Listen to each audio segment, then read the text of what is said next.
በጣም አደገኛ ስራዎች ይወጡ የገዳይና ያስፈራሪ ኮሚቴዎች የገዳይ ቡድን የሚመራው ቀመር የሱፍ የሚባለው ሰውዬ ድምጻዊ ቀመር የሱፍ ዋነኛው የስኳድ ኦሮሚያ ላይ ላለው አዳማ ወይም ናዝሬት ወደ ደብረዘይት አዲስ አበባ ላይ ያሉትን ከዘፋኝ ማን አድራቂ ነህ ልንጮ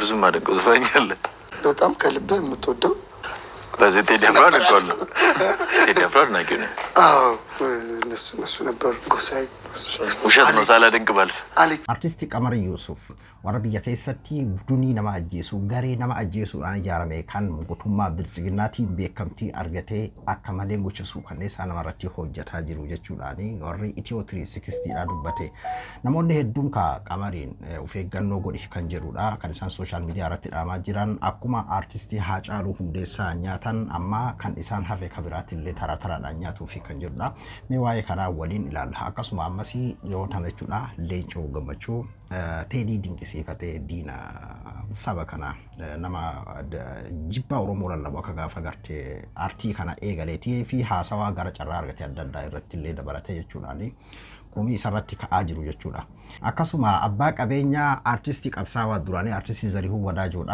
ባሲ ኢሳቦቱ ጩፌ ቢያራቲ ናወል አንሲሳ ካንጀደ ሄዱ ገለቴን ፈተማ ጅራ ሶሻል ሚዲያ ካናራቲ ሜዋሄ ካና ወልዱራ ዱባ ወሊ ላላኒ አብዱ ሞባይል ብራይ በቀረ ዴቪዳን ገራ ቻናል ከያሩፍተን ሲነንጀና ዱርሳ ቪዲዮ ካንሶ ነገፈነሞ ኮመንት ናምበር ሲና ከሰቱ ዋሄ ሌንጮ ገመቹ ረት የቹላ አኒ ዋናቲ ሙላቴ ቪዲዮ ካነረ ዴቤ ዳገፈደት እንጀራ ኢስኒ ለሲን ዳገፈቺሳ አጋ ተቆ የቹላ በከሳን ኬሳ ሲን ዳገፈቺሳ ኢንተርቪው bakkalamatti addaan qoodaniiti sa'ata akkasina fakkaata interview gara sa'ata akka deeme akkasiidha bakkalamatti kan isaan dhiheessanii tarii hedduu namaa beekuu dhabuutu mala kan isa interview godhelleen oromuma ammoo waan kana keessatti kawaan salleen coodhaaf dhiheesse isaa osoo nan dhageeffanne komantii hin barreessina jalqaba irratti waa'ee artisti Qamar Yusuf kana mee haasawa isaa kana guutuu isaa isin dhageeffachiisu kan warra 360 dha kana jechuudha guutuu isaa mee dura dhageeffadha haga دقيقة تكلم قوته. بعد ساعة زوري على بنتني على هي بوديد بالسجننا يسرع له يقوموا بالسجننا يسرع له. بتعم أدقينيا سراوش يوتو. أدقينيا وان إنسان دلقن كيسا حالوتا هما على فوكاتا يجون وان تفوكاتا هدو دلقما هما كان نين كيسا وان إنسان دلقا جيران هما كان كيسا وان توتا بهي كيسا كان إرد دبرمو هنك أمني كان لوتي ساعت إلوك أمنو جيراني تكال إنسان كاسان أسيراتي كوا كباتا يجون واهي قمر يوسف ميتي رفنا جيساني كان كاسي كباتا كزيغة يتعزو بتقام عداديس يجداي نا ياسفراري كوميتيوش ستيت كابتشر ያደረጉ እየተፈጠሩ ነው እኔ መናገር ስላለብኝ በሰማሁት መረጃ አንዱ የገዳይ ቡድን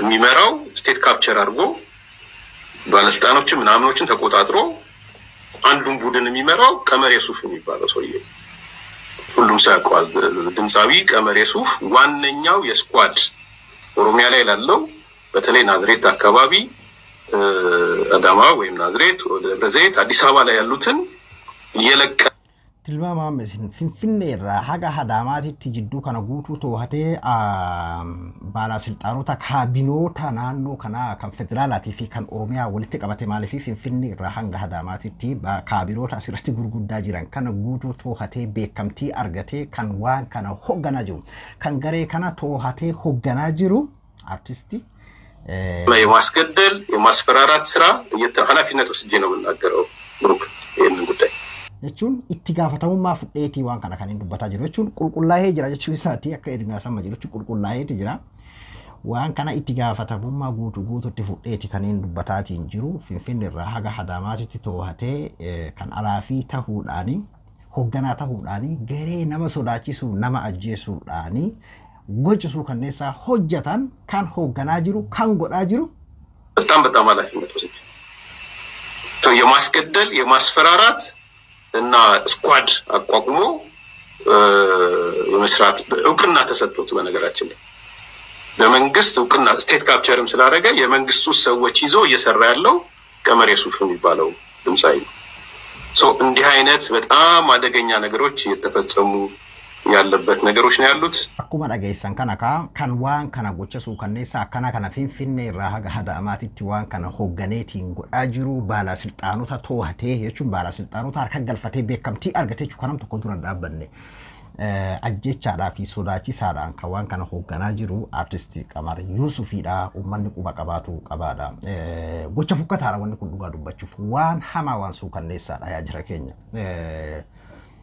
Minaalbaata artisti Haacaaluu Hundeessaatis gaafa ajjeesuu deemanii waan haganaga olola haganaga irratti oofne jedheeti yaadan. Jechuun yeroo kana isin jedhan Qamar tarii mootummaadhaan waliigaleetii waan takka hojjetuu danda'a. Jechuun waliigaltee qabaachuu danda'a. Fakkeenyaaf ilaalcha paartii warra biyya bulchuu jiru kanatti amanuu danda'a. San irraan beenu yeroo takka akka nama mootummaa kana deeggarullee irraallee ni mul'ata jechuudha. Isaa waa dubbatullee hin dhageenye. San inni waan fedhe yoo haa ta'u artistiidha namni kun. Mee tilmaama amma isinummaan jechuun wanni kun yookiin dhugaadha soba maaliidha akkasii akkanaa miti amma dubbichi yookiin ammoo Qamar maal deeggaraa ilaalchi isaa maali miti ilaalchi fedhe haa ta'u Qamariin keessi isaa sabboonummaadha qaba yeroo garagaraatitti mee haasawa isaa laalaa Qamar Yuusuf dhugaa dubbachuuf abbaa fedhe haa deeggaru jechuun bilisiginnaa deeggaruu danda'a yookiin ammoo mootummaa biyya bulchaa jiru kana guutumatti amma tarii amma inni biyyatti sun bilisoomte illee jedhee haamanu waan biraati miti bilisoomtee bakka amma akka irra jiramu kun ta'ee jirallee haa jedhu. Garuu mee keessoo isaatitti sabboonummaa gadi fageenyaatu jira. Amma mee namni kun aartiidha. Hatta bara akkuma artistoota tokko illee nama loltuu keessa ture miti. Mee amma waanuma isaan jedhan kana mee ilaala. Sadarkaa gadi fageenyaanii ajjeesisuudhaa fi sodaachisuudhaan jirri kun yeroo adda addaatitti waa'ee walitti qabuudhaan saba kana jumlaadhaan yeroo kan alaabaa Gibsii alaabaa Maarroo jedhanii jechuun mootummaa haqee kana nama waa'ee mootummaatii miti. Nam tokko amma waan fedhan ta'e mootummaan amma kun Oromoodha maal namni jedhu sanii miti. Mootummaa waan fedhan haqee kana namayyuu amma fakkeenyaaf saba kamiyyuu haa ta'u. Waan amma gartee siyaasa biyya sanii keessatti waan fedhan ta'e Oromoodha waan fedhan ta'e illee Amaaraa waan fedhan ta'e illee Tigree jedhu sanii miti. Anachi miti namayyuu adeemsi nama kanaa naaf hin taane yookiin ammoo ajjeesuun hidhuun isaa naaf hin taane jedhee abbaan fedhee murmuudhaa fi falmuudhaaf mirga qaba. Maaliif hunda bulchaa jira kan jaalatu yoo fakkeenyaaf amma bilisiginnaa deeggara ta'ee kan gartee isa mormu san kan isa mormu sanii fi anaa isa deeggarullee walumaan bulchaa jira. Yoo ani bilisiginnaan gartee naan taane jedheen kan isa kana balaaleffadhu ta'ee anaa balaaleffatuu fi kan biraa kan deeggarullee lachuu hunduu haqarraa qaba. Fedhaan haa ta'u dirqama haa ta'u mootummaa haga jedhametti namu dirqama irraa qabaanatti fakkaata. Kanaafuu haqeeqan mootummaa akka barbaadanitti waan isaaniif fakkaateen haqeeqan. Uummanni kun yeroo hedduu warri tiriisiksistii kun ammaaliif waa'ee sabaa keessa seenu. Fakkeenyaaf artistii kun artistii sabaati. Qamar Yuusuf artistii beekamaadha. Mee amma fakkeenyaaf saayinsii makamii mee ija kamiyyoo laalan Qamar Yuusufi nama ajjeesuudhaaf jechuun akkas godhuun sun sirreechaa kiyyaa miti beeki. Yoo waan namni akkas godhaa jiru suni yoo waan akkasii godhamaa jiraate waan namni akkas godhuun sirriidha jechaa jiru beeka nama. Mee namni guyyaa takka poolisii iyyuu ta'een beeki namni kun artistiidha. Artistii hawaasa keessa jiraatu. Namuma dhabanii amma fakkeenyaaf jarri Qamar Yuusuf mootummaa waliin jiraata yoo jedhanis waan fakkaatu. Namni kun nama gartee akka gaafa wayyaanee san Minilik namaa bineensa jedheetiin waa'ee Teediin Afroo yeroo gartee Minilik xuqursawu nugusa Afrikaa jedhee yeroo inni sirbetti nama jalqaba isaa fi Shukrii Jamaati artistoota keessaa jechuudha. Nama jalqaba deebisaa kenneefidha. Amman tana tarii mootummaa deeggaruu danda'a. Garuu dubbii hamtuu afaan isaatii baateen agarte gaafa dhiyoo dinquudayyaa sassanii asitti akkamitti miidiyaa jaraa irratti bahee akkas jedha ka jedhurraa namoonni hedduun gaafsan komatanii turan keessattuu miidiyaa jaraa irratti maa dubbata as deebi'ee yookiin jaarsummaan himatu yookiin ammoo nama Oromootiin himatu ka jedhu irratti jechuudha. Kasanirraa fi gubbaa kana dubbii hamaa afaanirraa isaa bahu arginee hin beeknu jechuudha. Osoo waan fedhee deeggarechuu kiyyaa beeki. Inumayyuu dubbiin inni dubbatu dhugaa dubbachuu fi bakka carraa dubbatu argatetti dubbii rasaasa ajaa'ibaa kanneen dubbata Qamar Yuusuf jechuudha. Akkuma isin beektan sabboonummaan lafee isaa keessa jira Qamar Yuusuf. Kan waan nama wal kaachisiisuu miti. Namni faayidaadhaaf tarii kan mootummaa kana deeggaruu jiraatu danda'a. Kan ammoo gartee itti fakkaate illee ilaalchi amma jiru kun bareedaadha jedhee yookiin fuula duraaf waan akkanatti fooyya'uu deema jedhee deeggaruu jiraatu danda'a. Garuu isaa dubbii hamaa arrasu isaa saba kana ol baheetiin girrisa maaliidha jedhee akkasii farrajee saba kana qeequ takka argee hin beekan. Angaruun agarra dhiifama naa godha. Ilaalcha bareedaa jechuun sabboonummaa irratti argaan ture. Intarvuu isaa keessaa jecha qulfii waan sabboonummaadhaa keessaan dhabdu jechuudha. Gara qulqullummaatiin haasawa gurbaan kun Qamar Yuusuf jechuudha. Aartii qofaanii miti sirba qofaanii miti.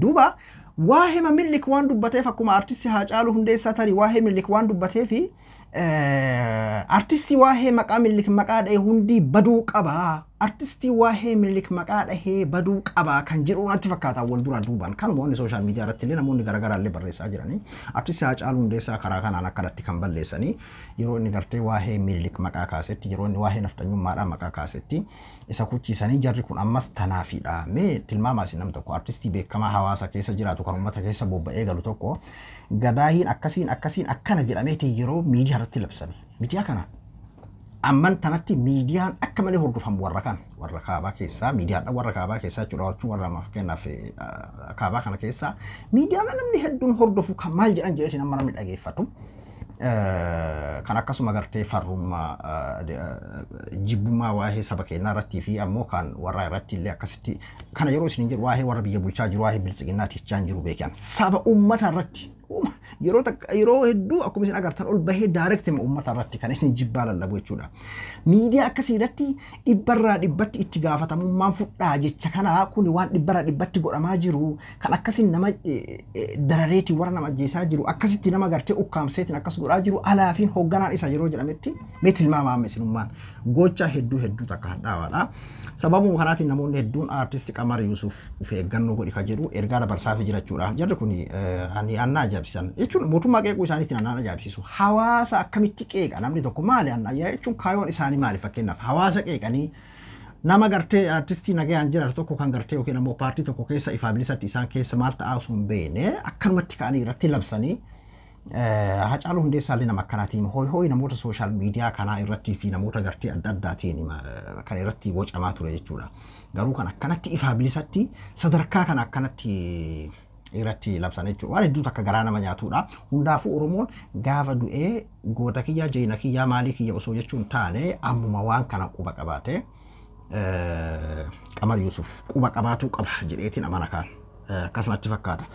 Kambira waa'ee artistii Zarihuu Wadaajooti mee waa'ee leencoo kan ta'e diidhattas deebina artistii Zarihuu Wadaajooti. Artistii Zarihuu Wadaajoo akkuma isin beektan eegaa siree irratti galee akka gaafa artistii Hacaaluu Hundeessaa wareegameeti guyyaa takka ol ka'ee hin beeku jechuudha. Dhiheenya kana immoo dhukkubbiin isaa itti jabaatee akka gara alaatiitti yaalamu kan jedhamu gargaarsi karaa adda addaatiin guuramaa fi ture. Har'a immoo waan nama gammachiisu tokko jechuudha abbaan qabeenyaa Bishaan Gold abbootii qabeenyaa akkana kanneen rabbiin ufaa baay'isu dhugaa dubbachuu fi durii dhugaa dubbachuuf artistoota keessattuu artistoota namoonni bira dhaabbatu namoota gartee rakkataa sabaaf jiraatan jechuudha qabsaa'ota dabalatee namoota sabaaf jiraatan kanneen kan firii yaalchisuu hospitaalatti akkasuma mallaqaan waan adda addaatiin kan bira dhaabbatu jiruudha yaasaadhaati ture dhiheenya kana immoo abbootiin qabeenyaa hedduutu kan akkasii as bahaa jira jechuudha waan hedduutu akka nama gammachiisu abbaa Bishaan Goldii jechuudha obbo Biruuk Addunyaa artistii Zarihuu Wadaajoodha baasii isaa guutuu baasee biyya alaatti na yaalchisa kan jedhu waadaa seeneeti jirachuudhaarra waan hedduutu akka nama gammadu abbootiin qabeenyaa akkanaa yoo jiraate qabsaa'onni sabaaf jiraatanii fi artistoonni rakkatan waa'ee artistii kana yeroo dubbadhaan dhugaa ofeetanii nama muuziqaa hordofuu miti garuu artistiin qabsaawwan artistoonni keenya qabsaawota sagalee ummataati jechuudha nama saba miliyoona 60 sagalee ta'uudha ispiikara Oromooti jechuudha nama Oromoo sabaaf sagalee ta'u artistii Oromoo eenyuun waan beeku kana diinillee firillee jechuudha saniif waa'ee artistiidha kana wanni dubbannuuf jechuudha duuba abbaan qabeenyaa kuni miliyoona takka tuqaashan kennee baasii isaa kan ammallee kan dabalataa kan hafuufillee nan baasaa anatu danda'a guutuu isaatitti kan jirudha kan inni waadaa seenee hedduu takka nama gammachiisa dhugaa dubbachuu fi kuni waan takka waan hedduu takka nama gammachiisudha akkuma loomiin maaliidhaa ba'aadha jaansan gartee tarii nama bira oguu gartee namuu 10,000 20,000 5,000 kenne jedhamutti waan ganaa nama 1,000 barbaadamu abbaa qabeenyaa rabbiin itti kenne ammoo namoota qabeenya akkana kana Bishaan Goldii kan akkasumatti Goldii akka ta'utti beeki amma abbaan qabeenyaa qaroon akkana kunneen Bishaan Goldiin kun amma Goldii ta'a dhugumatti Bishaan osoo hin ta'in Goldii ta'a namana warqii ta'a jechuudha kanaafuu sabni abbaa qabeenyaa abbaa qabeenyaa akkana kanneenitti yoo fayyadame sabni bal'aan kun jechuudha baasii inni ilma isaatiif yookiin obboleessa isaatiif akkanatti baasii guddaa akkana kana baase yeroo xiqqashootti deebisaaf jechuudha. Abshir abbaa qabeenyaa kun abbootii qabeenyaa biraa kaafanitti illee onnee godhudha arti salbirraa akkuma isinuu yaadatan akka sheenaan qabnetti haakimsiisee yaalchisee rabbi nama taa godhuu fi abbaa qabeenyaa sanni yaadattuumi kan hatta gaafa doktorri dhibee kanaaf falli hin jiru dawaan hin jiru jedhee illee murteessetti akkana ilmi abbaan ilma isaa abdiin muranitti abdiin murachuu dhabuudhaan Dubaay iddoo garaagaraa deemee akkasi jala deemee haga dhumaatitti ijibbaata gahaa ture abbaa qabeenyaa saniin yaalchise haga dhumaatitti akkasitti awwaalate jechuudha. Abbootiin qabeenyaa akkana kunneen as bahuun dhugaa dubbachuu fi hedduu takka namatti tola. Waan baay'ee tokko nama gammachiisuudha kun. Kan biraa immoo dhihoona kana ajandaa ta'edha artistii Leencoo Gammachuu. Artistiin kun artistii ijoollee qacalee lafaa dhufaadha. Sirba aadaa Oromoo hammayyeessuudhaan sagalii sirba keessattuu naannoo Iluu Abbaa Booraatitti beekamu hammayyeessuudhaan akka malee jaalatamummaa kan argate kan namoonni afaan kana hin beekne illee dhageeffatan hedduu jaalatamee ture jechuudha. Intervii gaafiif deebii Maayaa Miidiyaa kan jedhamu irratti kan inni godhe irratti jechuudha. Teedii Afroo dinqisiifate kan jedhudha. Duramee intervii isaa kana dhageeffannu. Intervii isaa kana jechuun sa'a tokko akkas deemee bakka san keessa waa xiqqoo takka irraa muramee viidiyoon sun faca'ee akkamitti diina Oromoo guddaa kana galatoonfata kan jedhu qeeni guddaa irratti kaa'ameeti ture. Mee hundaafuu mee dhageeffadhaati. Yaada kiyya isiniif hin qooda. Garuu osoo hin dhageeffanne immoo waan an jedheefis nam tokko naaf hamtan jedheeti yaadame dura dhageeffadhame. ከዘፋኝ ማን አድራቂ ነህ ሌንጮ? ብዙ ማደንቀው ዘፋኝ አለ። በጣም ብዙ ነት ያው ብዙዎቹ ያው አሁን እንግጫን ተናገር jechuun anam haasawa bakka san irraa eegalchiise quba qabaadhaa ka haasawanii dhufaniiti taphattootarraa eenyuun dinqisiifattaadha. Eenyurraa eegalee eessatti dhaabee akkamiin teedii jedhee ka jedhu anis irratti nin dubbadhaa garuu isin mee dhageeffadha. በጣም ከልብህ የምትወደው ማን ነው? ከልቤ የምወደው አሊ ቢራ አንድ እሱ ነው። deebisaa kennaa jira. ከድሮች ታስታውሳለህ? ኤቢሳ ሰለሞን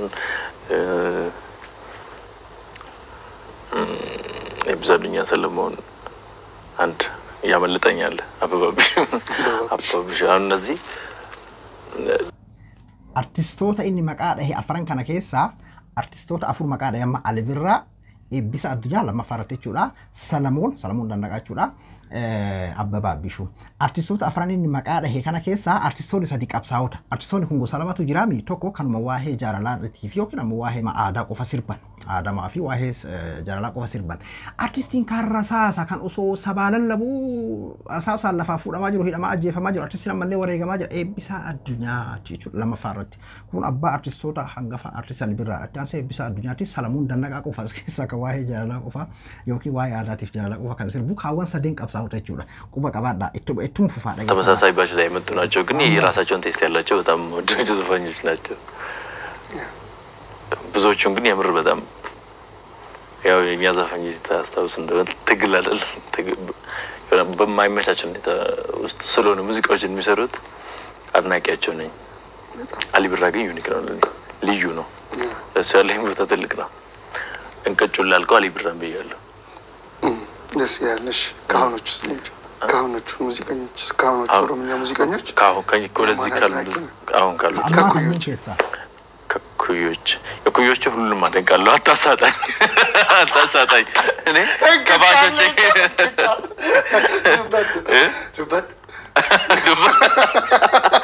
እሺ ልናገር እሺ እውነት አሁን ኩዮቼ gurbaan isaa soosisaa jiru kun Oromoodha. Namoonni hedduun ta'an hin beektamoo ni beektan jeeyaa. Ilma Gabii Edawooti. Gabii Edawootis artistiidha. Gabii Edawoo kaa'ayyootu sirba durii tokko jechuun obbo Dhiyoo ture namni suni gaafa baadummeedha san isaaf Geetaachoo Hayilamaariyaam ture kan waa'ee wannaatiif sirban jechuudha. Amman tana artistii hedduudha kan gaafa dhihoo gaafa zimatiidha sirban. Gaafa sanitti Geetaachoo Hayilamaariyaamiif isa ture natti fakkaata kan gaafa Shaabiyaa san jechuudha. Mee bartanii anniisaa Gabii kunilleen Oromoodha jechuun artistii Oromootiin isa artistiidha kunilleen hin በተስተ ማደንቀው አንተና ጉቶን አደንቃለሁ። ጉቶ አበራ ፊ isa jechuudha. ሌሎችን አደንቅ ማለት አይደለም። አንተና ጉቶን አደንቃቸዋለሁ ማለት የምፈልገው አይነት ቴስት መሆን ወደ ቴስት አለ እናንተ ጋር። ሌሎችን ግን አደንቃለሁ ወዳለሁ ግን በልዩ ሁኔታ የምታገለኝ አንተና ጉቶን የተሻለ እይታ አለኝ። ከአማርኛ ግን ዘንድሮች እንመጣለን። ወደ አማርኛ እኮ እንመጣለን። እሺ እንደምን ሊኮሰናቸው ባህታ ገብረ እግዚአብሔር ባህታ ተሾመ ምትኩ እነዚህ ሶስቱ ምርጦች ከድሮች ካሁኖቹስ አሉ። እሱን ማረማ ዲንቆ አፈወርቅ ነበር በጣም Eno jechuun inni warra durii Amaaranyaa keessaas warra duriiti kan inni dinqisiifate namicha qaniinaa maataa asii ban dhageeffadhu beeke dur jechuun sirbi sun dabree dhufa malee jechuudha. Namicha jedhu san jechuudha jaarsa. Nihinu kabbaba ነበሩ ቴዲ አፍሮ ነበረ አለ amma dubbiin as ilaala kan jala qabee amma beekee isayyoo anni isaa gabiitii kan jala qabee dhugaa dubbachuu fi annis wannaan fakkeenyaa fi Teedii Afroo faa Heenok faa jedheetii jala qabee dhugaadha innis. በዚህ ቴዲ አፍሮ አድርጓል። ቴዲ አፍሮ አድናቂ ነው። አዎ እነሱ ነበሩ። ጎሳዬ ውሸት ነው ሳላደንቅ ባልፍ አሌክስ አለማየሁ ሂፖ በጣም የሚገርመኝ ነበረ። አንተ ታውቃቸው የለን? እሺ ያው ስሰማቸው እነሱን ስንሰማ ነው ያደግነው። akkuma dhageessan kanaadha ka fakkeenyaaf ati artistii keessaa eenyuun dinqisiifattaadha. Artistii Ali Birraa Eebbisaa Addunyaa Salamuun Dandaqa Abbabaa Abbishuuti Amaaranyaa keessaa hoo eenyuunidha eenyuu mitikkuuti namicha san jechuudha kan inni namaataa ka jedhu sanfaadha. Warra amma jiru kana ka ammaatiif ka durii keessaa hoo ka jedhu xiqqashoonni hafee wanni kun jechuudha bakkee nuti bakkee barbaannu bakkuma sanidha. Warra akka Gosaahee warra akka Teedii Afroo kana hoo kan jedhudha kan inni jala qabe jechuudha. Amma asirratti Teedii Afroo adnaaqiin eenyu jedhe. Asirratti waan isin beekuu qabdanii dursa Teedii Afroo eenyuun namni Oromoo ta'e kamiyyuu ilaalcha ilma namaa kanarraa akkam seetan waatu jira.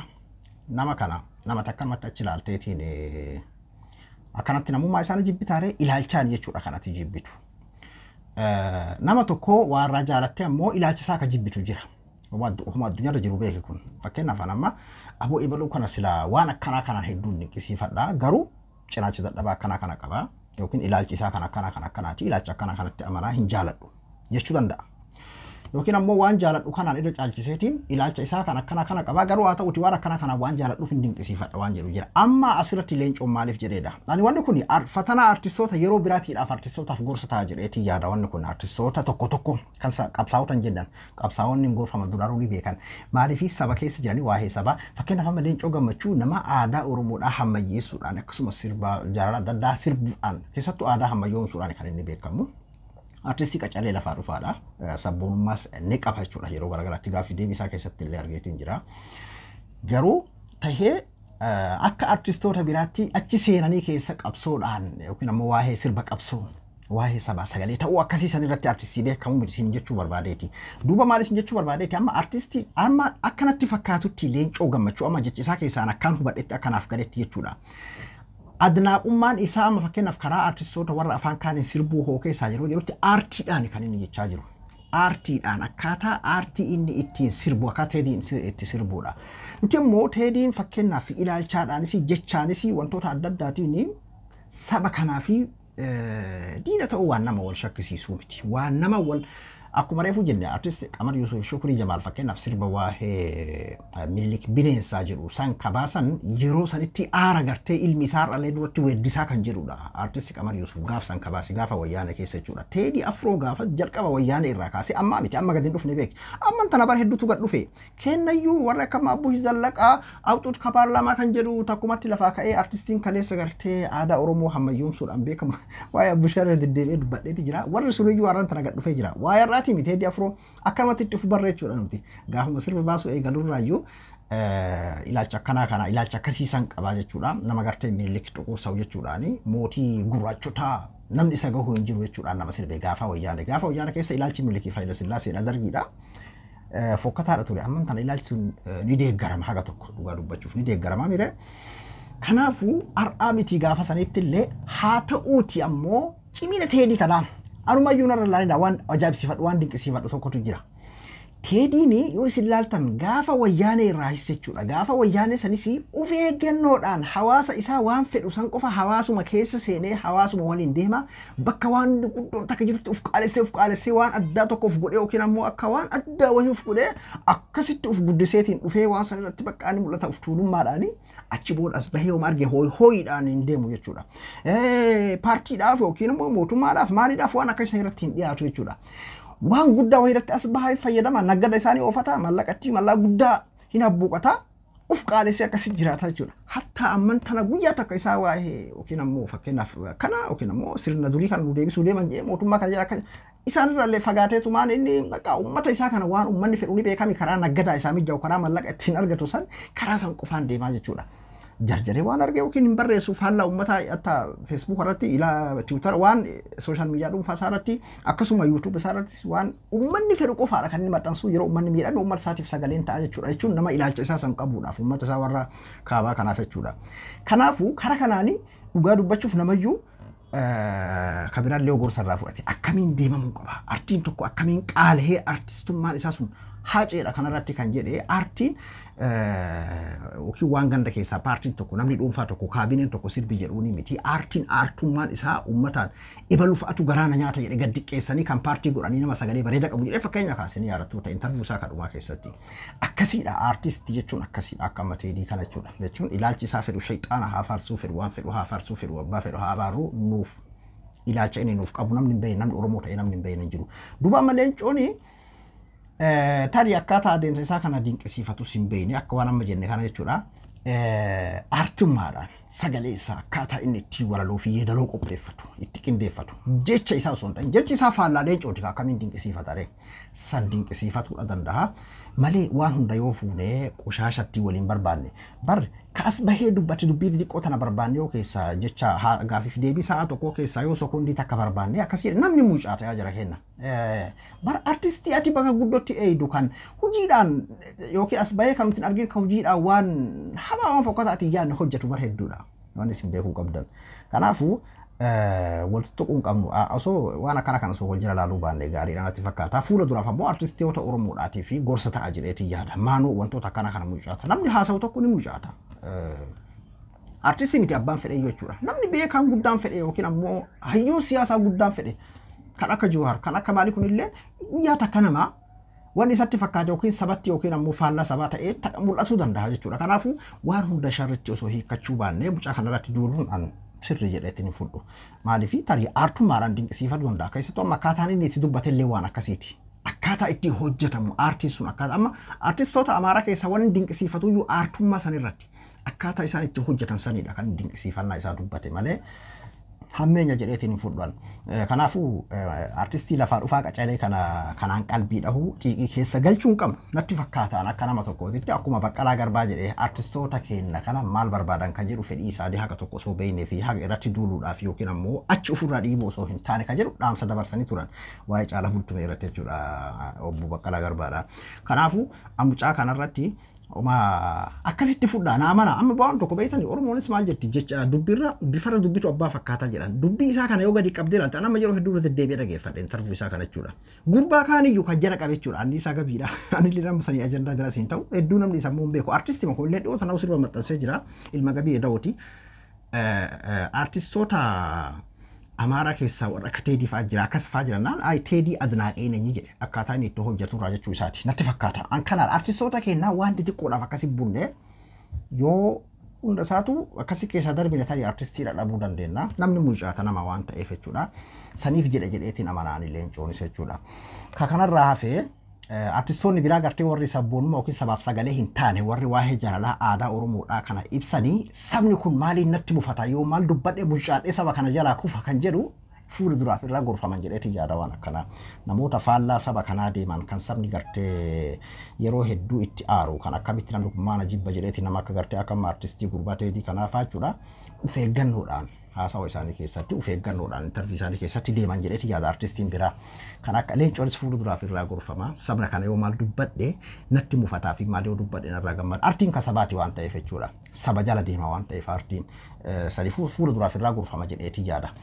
an kanatu natti mul'ate dhiifama naa godha yoo hin dogongorellee jechuudha kun yaada dhuunfaa kiyyaati an Abdul Abduu Mubaala Biraay hanga qophii biraatti waliin deebinutti nagayaan naa tura.